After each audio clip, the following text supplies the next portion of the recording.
Dear students, अस्सलाम वालेकुम। आज हम Miller Harley zoology second year chapter number 25 communication second, ये कम्युनिकेशन 2 वाला जो चैप्टर है उसका पहला जो हमारे टाइप्स ऑफ केमिकल मैसेंजर था वो हम प्रीवियस लेक्चर के अंदर डिस्कस कर चुके हैं। तो आज के इस लेक्चर में हम देखते हैं कि हमारे पास जो केमिकल मैसेंजर्स हैं वो केमिकली कौन कौन से होते हैं और फिर वो अपना जो रिस्पॉन्स शो करने के लिए कौन सा मैकेनिज़्म इस्तेमाल करते हैं, यानी कि मैकेनिज़्म ऑफ हार्मोन एक्शन आज हमने देखना है। तो स्टूडेंट्स, इस लेक्चर को सुनने से पहले आप लोगों को बता दूं कि ये लेक्चर अब तरतीब के साथ हमारी पूरी इस बुक के चलेंगे। तो अपनी ज़ूलॉजी की प्रिपरेशन के लिए हमारे चैनल को लाजमी सब्सक्राइब करें। तो स्टूडेंट्स, चलते हैं हमारे अपने टॉपिक की तरफ, जो कि हमारे पास है कम्युनिकेशन 2 है और ये ज़ूलॉजी मिलर हार्ले का 5 एडिशन का चैप्टर नंबर 25 है। तो इसमें स्टूडेंट्स आज का हमारा जो टॉपिक है वो है mechanism of enzyme, mechanism of hormone action के जो हार्मोन्स हैं ये अपना एक्शन कैसे करते हैं। तो स्टूडेंट्स, हार्मोन के एक्शन को समझने से पहले हमें हार्मोन्स की केमिकल नेचर को समझना होगा। तो जब हम केमिकल नेचर ऑफ हार्मोन की बात करते हैं तो स्टूडेंट्स हमारे पास दो किस्म के हार्मोन्स होते हैं।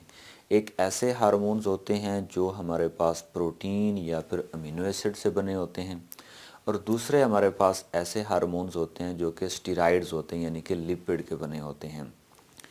तो इन दोनों ने चूँकि सेल के टारगेट सेल के अंदर जाना होता है, तो इन दोनों के सेल के अंदर जाकर इन्होंने टारगेट सेल के अंदर जाकर अपना रिस्पांस शो करना होता है।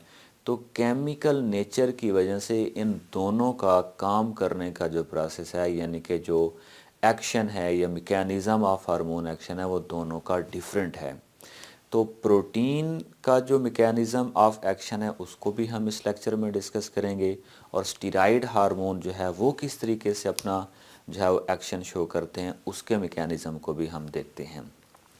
तो स्टूडेंट्स, इसी हवाले से हम सबसे पहले तो हार्मोन जो हैं इनकी टाइप्स को डिस्कस कर लेते हैं। जैसा कि हमने बात की है कि हमारे पास एक किस्म के जो हार्मोन्स हैं वो प्रोटीन या अमीनो एसिड होते हैं, और दूसरी किस्म के हमारे पास जो हैं वो स्टीराइड हार्मोन्स होते हैं। और हमें पता है स्टूडेंट्स के जो स्टीराइड्स होते हैं ये प्रोटीन नहीं होते बल्कि ये लिपिड इन नेचर होते हैं। तो अब हम देखते हैं कि इन दोनों हार्मोन यानी कि जो प्रोटीन के हैं और जो स्टीराइड हार्मोन है इनके लिए कौन कौन से मैकेनिज़्म है। सबसे पहले हम उन मैकेनिज़्म के नाम देखते हैं।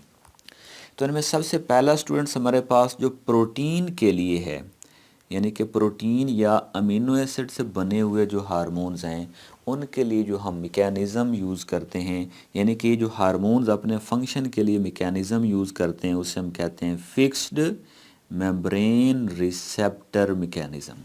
यानी कि फिक्स मेम्ब्रेन रिसेप्टर मैकेनिज़्म ऐसे हार्मोन्स के लिए है जो कि प्रोटीन के बने होते हैं या फिर अमीनो एसिड के बने होते हैं।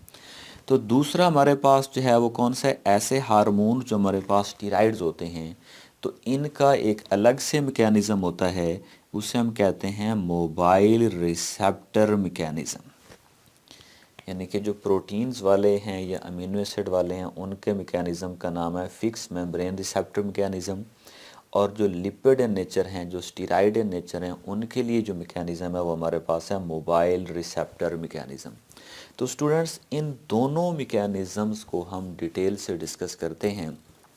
इनमें सबसे पहले हमारे पास जो पहला मैकेनिज़्म है जिसको हम कहते हैं प्रोटीन और अमीनो एसिड के लिए जो फिक्स मेम्ब्रेन रिसेप्टर मैकेनिज़्म है, इसको देखते हैं। अच्छा स्टूडेंट्स, सबसे पहले तो हम देखें तो यहाँ पर एक वर्ड लिखा हुआ है फिक्स्ड मेम्ब्रेन रिसेप्टर मैकेनिज़्म। तो इसका मतलब ये है कि हमारे पास वो सेल जिसके ऊपर हार्मोन ने एक्ट करना है उसकी बात हो रही है। तो उसकी जो मेम्ब्रेन है उसके ऊपर रिसेप्टर फिक्स होते हैं, यानी कि उसकी मेम्ब्रेन यानी टारगेट सेल की मेम्ब्रेन के ऊपर रिसेप्टर फिक्स होते हैं, वो मूव नहीं करते। तो उस मेम्ब्रेन के ऊपर रिसेप्टर के फिक्स होने की वजह से इस मैकेनिज़्म का नाम रखा गया है फिक्स्ड मेम्ब्रेन रिसेप्टर मैकेनिज़्म। तो स्टूडेंट सबसे पहले जो है हमारे पास ये फिक्स्ड मेम्ब्रेन रिसेप्टर मैकेनिज़्म है। अब हम देखते हैं कि हमारे पास जो फिक्स्ड मेम्ब्रेन रिसेप्टर मैकेनिज़्म है ये कैसे होता है, यानी कि प्रोटीन वाला एंजाइम जो है, प्रोटीन वाला हार्मोन जो है, सॉरी एंजाइम नहीं हार्मोन, वो सेल के अंदर अपना रिस्पॉन्स कैसे शो करवाता है। तो स्टूडेंट सबसे पहले कहता है यहाँ पर देखें तो ये हमें मेम्ब्रेन नज़र आ रही है जो कि हमारे पास सेल की मेम्ब्रेन है, और यहाँ पर हम कौन सा देखने वाले हैं, फिक्स्ड मेम्ब्रेन रिसेप्टर मैकेनिज़्म। तो फिक्स्ड मेम्ब्रेन रिसेप्टर मैकेनिज़्म कौन से हार्मोन के लिए, ऐसा हार्मोन जो प्रोटीन या अमीनो एसिड इन नेचर है, यानी कि या तो प्रोटीन या अमीनो एसिड का बना हुआ है, तो उसके लिए हम देखने लगे हैं। तो हमारे पास यहाँ पर देखें ये पूरी एक मेम्ब्रेन है, यहाँ पर ये सेल का न्यूक्लियस है, यहाँ पर हमने इसको लेबल भी किया है, ये इसका न्यूक्लियस है। अब यहाँ पर देखें जैसा कि ये नाम से जाहिर है कि प्रोटीन फिक्स मेम्ब्रेन रिसेप्टर, तो इसकी जो मेम्ब्रेन है उसके अंदर रिसेप्टर जो हैं वो फिक्स होते हैं। तो यहाँ पर अगर हम बात करें तो ये हमारे पास एक मेम्ब्रेन के अंदर रिसेप्टर मौजूद है और इस मेम्ब्रेन के अंदर फिक्स है, तो इसीलिए हमने यहाँ पर इसको लिखा है ये मेम्ब्रेन में मौजूद रिसेप्टर है। इसी तरीके से यहाँ पर देखें तो ये भी एक रिसेप्टर है और ये फिक्स है मेम्ब्रेन के अंदर। तो हम इसको क्या क्या कह सकते हैं कि ये हमारे पास उस हार्मोन का रिसेप्टर है जो प्रोटीन के लिए है। तो इसीलिए हमने इसको लेबल किया है कि ये हार्मोन रिसेप्टर है। यहाँ पर ये वाली जो चीज़ है ये हार्मोन रिसेप्टर है। अब यहाँ पर देखें स्टूडेंट्स, ये हार्मोन है जो प्रोटीन का बना हुआ है और इस हार्मोन को यहाँ पर हमने लिख दिया है कि ये हार्मोन मॉलिक्यूल है, ये प्रोटीन का बना हुआ है, इसने आगे जाकर रिस्पॉन्स शो करवाना है। तो देखिए ये अपना रिस्पॉन्स कैसे करवाएगा। तो स्टूडेंट्स ये हार्मोन इस मेम्ब्रेन की तरफ मूव करेगा, तो ये जैसे ही मूव करेगा तो इस रिसेप्टर के ऊपर जाकर ये अटैच हो जाएगा। तो यहाँ पर देखें ये रेड कलर में मैंने यहाँ पर जो शो किया है ये मेम्ब्रेन में मौजूद रिसेप्टर है, और ये ब्लू कलर के अंदर ये वाला हार्मोन है जो यहाँ पर आकर इसके साथ अटैच हो गया। तो यहाँ पर देखें ये रिसेप्टर, इसके साथ ये हार्मोन, जब ये दोनों आपस में मिले हैं तो इन दोनों के मिलने से रिसेप्टर और हार्मोन का कम्प्लेक्स बन गया। कम्प्लेक्स क्या होता है, कॉम्बिनेशन, किसी चीज़ का कॉम्बिनेशन को कम्प्लेक्स कहते हैं। तो पहले मेम्ब्रेन में रिसेप्टर है, उसके ऊपर हार्मोन आकर लगा, तो यहाँ पर हार्मोन रिसेप्टर कम्प्लेक्स बना है। तो इसी को हमने कहा है कि ये क्या है, हार्मोन रिसेप्टर कम्प्लेक्स बन गया। तो स्टूडेंट्स यहाँ पर ये बात याद रखिए कि ये कम्प्लेक्स मेम्ब्रेन के अंदर बना है, मेम्ब्रेन में ही मौजूद था वो रिसेप्टर, उसके ऊपर आकर ये लगा है कौन सी चीज़, हार्मोन मॉलिक्यूल, और यहीं पर मेम्ब्रेन के अंदर ही कम्प्लेक्स बन गया और ये कम्प्लेक्स यहीं पर मेम्ब्रेन में रुका रहेगा। अब यहाँ पर एक और चीज़ याद रखने वाली ये है कि जैसे ही ये कम्प्लेक्स बन जाता है तो हमारे इसी मेम्ब्रेन में एक एंजाइम मौजूद होता है। इस एंजाइम को हम कहते हैं एडिनाइलेट साइक्लेज, ये हमने इसका नाम लिखा है एडिनाइलेट साइक्लेज। तो जैसे ही मेम्ब्रेन में रिसेप्टर और हार्मोन का कॉम्प्लेक्स बनेगा तो मेम्ब्रेन में मौजूद एक एंजाइम पड़ा होता है जिसका नाम है एडिनाइलेट साइक्लेज।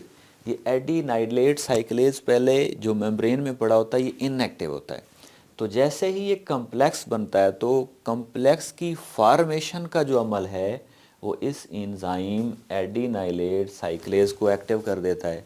तो जैसे ही ये एडिनाइलेट साइक्लेज एंजाइम एक्टिव होता है तो डेफिनेटली सेल के अंदर एटीपी की फॉर्म में न्यूक्लियोटाइड्स मौजूद होते हैं। तो ये एडिनाइलेट साइक्लेज एटीपी को हाइड्रोलाइज करता है और कन्वर्ट कर देता है साइक्लिक एएमपी में। तो यहाँ पर ये एटीपी के ऊपर किसने काम किया, इस एंजाइम ने। इस एंजाइम का क्या नाम है, एडिनाइलेट साइक्लेज। तो ये एंजाइम एटीपी को कन्वर्ट करेगा किस में, साइक्लिक एएमपी में। अब साइक्लिक एएमपी हमारे पास क्या है, मैसेंजर के तौर पे काम कर रहा है। जैसे कि सेल से बाहर एक मैसेंजर था जो हार्मोन मॉलिक्यूल था। यहाँ पर अगर हम बात करें तो फर्स्ट एक्स्ट्रा सेलुलर मैसेंजर के तौर पर एक्ट कर रहा होता है ये वाला मॉलिक्यूल। जैसे ही कम्प्लेक्स बना, कम्प्लेक्स के बनने से मेम्ब्रेन में मौजूद एडिनाइलेट साइक्लेज एक्टिव हुआ, एडिनाइलेट साइक्लेज ने एटीपी को कन्वर्ट कर दिया साइक्लिक एएमपी में। तो ये साइक्लिक एएमपी अब सेकंड इंट्रासेलुलर मैसेंजर है। वो ये एक्स्ट्रा सेलुलर मैसेंजर क्यों है? क्योंकि ये सेल से बाहर है। ये intracellular messenger cyclic AMP intracellular messenger क्यों है? क्योंकि ये सेल के अंदर है। तो जो सेल से बाहर होता है उसे एक्स्ट्रा सेलुलर मैसेंजर कहते हैं, जो सेल के अंदर होता है उसे इंट्रासेलुलर मैसेंजर कहते हैं।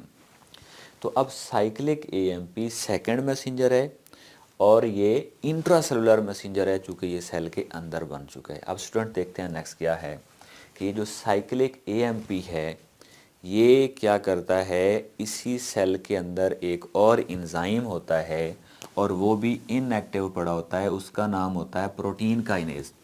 तो ये साइक्लिक एएमपी इस प्रोटीन काइनेज जो कि इनएक्टिव पड़ा हुआ है इसको ये एक्टिव कर देता है। तो यहाँ पर देखिए सबसे पहले क्या हुआ, हार्मोन मॉलिक्यूल मेम्ब्रेन के रिसेप्टर के साथ आके लगा तो क्या बना, हार्मोन रिसेप्टर कम्प्लेक्स बना। हार्मोन रिसेप्टर कम्प्लेक्स जैसे ही बना तो इसी कम्प्लेक्स ने मेम्ब्रेन में मौजूद एक एंजाइम एडिनाइलेट साइक्लेज को एक्टिव कर दिया। अब इस एडिनाइलेट साइक्लेज ने क्या किया, न्यूक्लियोटाइड एटीपी को कन्वर्ट कर दिया साइक्लिक एएमपी में। और ये जो साइक्लिक एएमपी अब क्या बन चुका है, सेकंड इंट्रासेलुलर मैसेंजर बन चुका है। और ये जो साइक्लिक एएमपी है ये एक और साइटोप्लाज्म में एंजाइम होता है, वो इनएक्टिव पड़ा होता है और उसका नाम होता है प्रोटीन काइनेज। तो ये साइक्लिक एएमपी इस प्रोटीन काइनेज को एक्टिव कर देता है। तो जैसे ही ये प्रोटीन काइनेज एक्टिव होता है तो हमने यहाँ पर लिखा है एक्टिवेटेड प्रोटीन काइनेज। अब ये जो प्रोटीन काइनेज है ये क्या करता है, आगे सेल का रिस्पॉन्स शो करवाता है। और जैसे ही वो सेल का रिस्पॉन्स शो करवाता है तो डेफिनेटली एनर्जी चाहिए होती है। तो प्रोटीन प्लस एटीपी को प्रोटीन प्लस एडीपी यानी कि एक फास्फेट बॉन्ड को तोड़कर एक फास्फेट इनऑर्गेनिक रिलीज होता है और यहाँ से एनर्जी निकलती है। और ये एनर्जी क्यों निकलती है, सेल अपना रिस्पॉन्स शो करता है। अब सेल ने अपना रिस्पॉन्स दे दिया। अब ये सेल उस वक्त तक रिस्पॉन्स देता रहेगा जब तक ये वाला जो हार्मोन कम्प्लेक्स है, हार्मोन रिसेप्टर कम्प्लेक्स है, ये सेपरेट नहीं होगा। तो फिर जैसे ही सेल अपना रिस्पॉन्स दे देता है तो उस वक्त इसी सेल के अंदर एक एंजाइम होता है जिसका नाम होता है फास्फोडाइएस्ट्रेज। ये फास्फोडाइएस्ट्रेज क्या हो जाता है, एक्टिवेट हो जाता है। तो जैसे ही ये फास्फोडाइएस्ट्रेज एक्टिवेट होता है तो ये यहाँ से मूव करता हुआ जाता है कहाँ पर, इस कम्प्लेक्स के पास। तो ये हार्मोन रिसेप्टर कम्प्लेक्स को सेपरेट कर देता है। तो जैसे ही ये हार्मोन कम्प्लेक्स रिसेप्टर सेपरेट हो जाता है तो उस वक्त यानी कि जैसे ही ये सेपरेट हुआ तो सेल ने क्या कर दिया, अपना रिस्पॉन्स बंद कर दिया। अब हमारे पास ये हार्मोन मॉलिक्यूल यहाँ से क्या हो जाएगा, रिलीज़ हो जाएगा। तो ये वाली जो रिसेप्टर वाली जगह है वो खाली हो जाएगी। तो अब क्या होगा, कोई और हार्मोन आएगा तो वो भी इसी तरीके से अपना फंक्शन करेगा। तो इन शॉर्ट अब मैं आपको ये रिपीट करने लगा हूँ कि हार्मोन मॉलिक्यूल है, फर्स्ट एक्स्ट्रा सेलुलर मैसेंजर के तौर पे एक्ट कर रहा है, ये अभी सेल से बाहर है। ये फिक्स सेल की मेम्ब्रेन में फिक्स रिसेप्टर होते हैं, इसके साथ आकर लगेगा तो हमारे पास क्या बनेगा, हार्मोन रिसेप्टर कम्प्लेक्स बनेगा। जैसे ही हार्मोन रिसेप्टर कम्प्लेक्स बनेगा तो इसी मेम्ब्रेन में एक एंजाइम पड़ा होता है जिसका नाम होता है एडिनाइलेट साइक्लेज। इस कम्प्लेक्स के बनने से ये एडिनाइलेट साइक्लेज एक्टिव हो जाता है। तो जैसे ही एडिनाइलेट साइक्लेज एक्टिव होता है, ये वाला एडिनाइलेट साइक्लेज एक्टिव होता है तो ये न्यूक्लियोटाइड एटीपी को साइक्लिक एएमपी में कन्वर्ट कर देता है। साइक्लिक एएमपी अब सेकंड मैसेंजर के तौर पे काम कर रहा है। अब ये साइक्लिक एएमपी क्या करता है, साइक्लिक एएमपी क्या करता है कि साइटोप्लाज्म में एक और एंजाइम होता है जिसका नाम होता है प्रोटीन काइनेज, वो इनएक्टिव पड़ा होता है। तो cyclic AMP inactive protein kinase को एक्टिवेट कर देता है। तो जब ये एक्टिवेटेड प्रोटीन काइनेज बनता है यानी कि जब एक्टिव हो जाता है तो ये सेल का रिस्पॉन्स शो करवाता है। तो सेल के रिस्पॉन्स शो करने के लिए एनर्जी चाहिए होती है। तो सेल क्या करता है, प्रोटीन प्लस एटीपी को इस्तेमाल करता है, हाइड्रोलाइज करता है तो प्रोटीन, और ये कन्वर्ट कर देता है प्रोटीन प्लस एटीपी को प्रोटीन एडीपी में, यानी कि जैसे ही एटीपी से एक फास्फेट निकलेगा तो वहाँ से एनर्जी रिलीज़ होगी, तो वो जो एनर्जी होगी वो सेल को रिस्पॉन्स शो करने के लिए यूज़ होगी। अब सेल ने अपना रिस्पॉन्स शुरू रखना है, सेल ने अपना रिस्पॉन्स जारी रखना है। कब तक? उस वक्त तक जब सेल के अंदर एक और एंजाइम फास्फोडाइएस्टेज होता है, और ये फास्फोडाइएस्टेज क्या करता है, ये जाता है यहाँ पर किसके पास, एडिनाइलेट साइक्लेज के पास। एडिनाइलेट साइक्लेज को डीएक्टिवेट कर देता है। तो जैसे ही एडिनाइलेट साइक्लेज डीएक्टिवेट होता है तो ये प्रोटीन हार्मोन कम्प्लेक्स ख़त्म हो जाता है, जिसके लिए हार्मोन यहाँ से रिलीज़ हो जाता और ये मेम्ब्रेन और हार्मोन के लिए खाली हो जाती है। तो ये हमारे पास स्टूडेंट्स था पहला फिक्स्ड मेम्ब्रेन रिसेप्टर मैकेनिज़्म। उसके बाद स्टूडेंट्स हमारे पास ये दूसरा है, इसको हम पढ़ते हैं, ये हमारे पास है मोबाइल रिसेप्टर मैकेनिज़्म। इसका मतलब ये है कि जो ये वाला रिसेप्टर है, यानी कि अब हम किसकी बात करने लगे हैं, स्टीराइड हार्मोन के लिए जो मैकेनिज़्म है उसको डिस्कस करने लगे हैं। वो कहता है मोबाइल रिसेप्टर मैकेनिज़्म में, इसको मोबाइल क्यों कहते हैं, सबसे पहले तो ये बात है कि इसको मोबाइल क्यों कहा जाता है। इसको मोबाइल इसलिए कहा जाता है कि इसकी मेम्ब्रेन के अंदर रिसेप्टर फिक्स नहीं होते, बल्कि इस सेल की जो स्टीराइड हार्मोन्स हैं इनके रिसेप्टर सेल के साइटोप्लाज्म में मूव कर रहे होते हैं। इसी वजह से इसको मोबाइल रिसेप्टर मैकेनिज़्म कहा जाता है। अब हम देखते हैं इसको कि मोबाइल रिसेप्टर मैकेनिज़्म का कैसे मतलब ये मोबाइल रिसेप्टर मैकेनिज़्म कैसे है कि अगर कोई हार्मोन स्टीराइड है तो वो अपना फंक्शन कैसे करता है। तो स्टूडेंट्स यहाँ पर देखिए, ये हमारे पास पूरा सेल है और ये हमारे पास सेल का जो है न्यूक्लियस है, न्यूक्लियस। अब गौर करिए कि ये हमारे पास स्टीराइड हार्मोन है और हमें पता है कि स्टीराइड हार्मोन किसके बने होते हैं, लिपिड्स के बने होते हैं। ये स्टीराइड हार्मोन मेम्ब्रेन में से इजीली गुजर जाएगा। स्टीराइड हार्मोन मेम्ब्रेन से इजीली क्यों गुजरेगा, वो इसलिए चूँकि ये भी लिपिड का बना हुआ और मेम्ब्रेन के अंदर भी लिपिड्स मौजूद हैं, फास्फोलिपिड्स मौजूद हैं। सो डेट्स वाई इस स्टीराइड हार्मोन को मेम्ब्रेन को क्रॉस करना कोई प्रॉब्लम नहीं है। तो जैसे ही ये स्टीराइड हार्मोन साइटोप्लाज्म में जाएगा तो साइटोप्लाज्म में ये जो मैंने ब्लू कलर में शो किया है ये इस स्टीराइड हार्मोन का रिसेप्टर है। तो ये स्टीराइड हार्मोन का जो रिसेप्टर है, इसी स्टीराइड हार्मोन को ये लेकर जाएगा न्यूक्लियर मेम्ब्रेन से गुजार कर न्यूक्लियस के अंदर। तो चूँकि ये दोनों चीज़ें न्यूक्लियस के अंदर जा रही हैं तो न्यूक्लियस के अंदर जाकर ये हार्मोन रिसेप्टर कम्प्लेक्स बनेगा। यहाँ पर याद रखिए कि hormone receptor complex mobile receptor mechanism में न्यूक्लियस के अंदर बन रहा है। तो जैसे ही ये हमारे पास हार्मोन रिसेप्टर कम्प्लेक्स बनेगा तो एक्चुअल में ये वाला जो हमारे पास हार्मोन रिसेप्टर कम्प्लेक्स है इसके पास मैसेज होगा, क्योंकि हार्मोन जितने भी होते हैं वो मैसेंजर होते हैं। तो ये मैसेज देगा डीएनए को। तो डीएनए का जो स्पेसिफिक पार्ट होगा ये मैसेंजर उसको ट्रांसक्राइब करवाएगा। स्टूडेंट ट्रांसक्राइब करने का क्या मतलब है कि ये हार्मोन डीएनए के स्पेसिफिक पार्ट को जिसकी ज़रूरत है उसी को ट्रांसक्राइब करवाएगा। ट्रांसक्राइब मीन ट्रांसक्रिप्शन करवाएगा। ट्रांसक्रिप्शन मीन उस डीएनए के पार्ट को मैसेंजर आरएनए में कन्वर्ट कर देगा। तो इस हार्मोन कम्प्लेक्स ने डीएनए के पार्ट को मैसेंजर आरएनए में कन्वर्ट कर दिया।